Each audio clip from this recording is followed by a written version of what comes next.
Se você tem alguma dúvida sobre o seu espinho na carne, fica nesse vídeo que eu vou falar um pouquinho sobre isso. A paz do Senhor. Nesse vídeo eu queria falar um pouquinho sobre o espinho na carne do apóstolo Paulo, que se encontra no texto em 2 Coríntios, capítulo 12, a partir do versículo 7.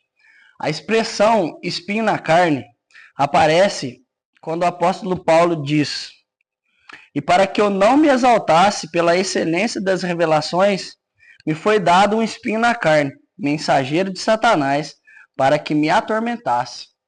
E nessa noite eu te pergunto, qual é o seu espinho na carne? Qual é o meu espinho na carne?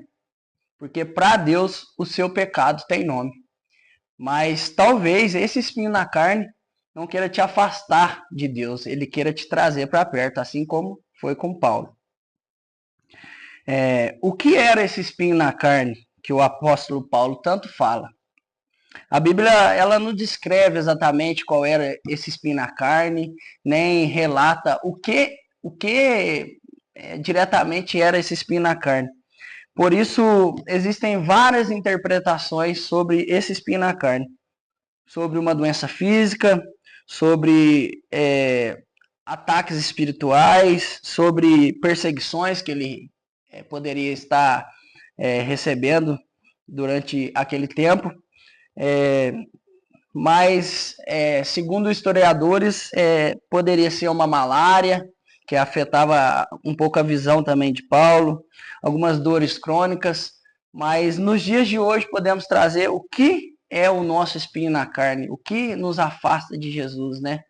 Mas, acerca desse tema, o apóstolo Paulo, ele por 3 vezes, ele pede que esse espinho na carne fosse tirado dele, né? E por que Deus não tirou esse espinho da carne? Porque Deus tem todo o poder. E ele fala, a minha graça te basta, porque o meu poder se aperfeiçoa na sua fraqueza.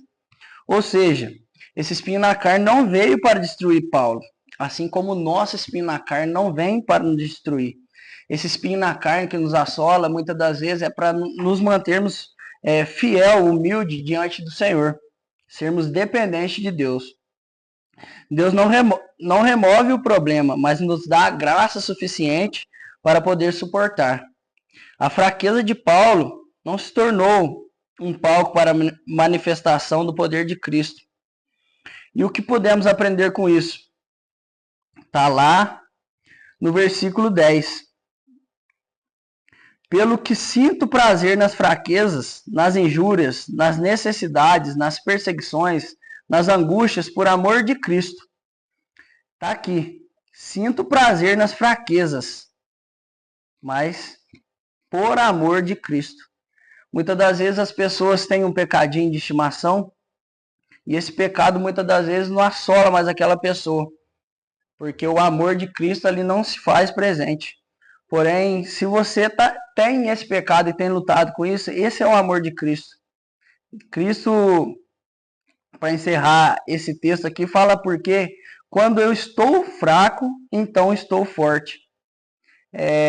Creio que a vontade permissiva de Deus, muitas das vezes, é que a gente vive uma vida plena, né, em santidade.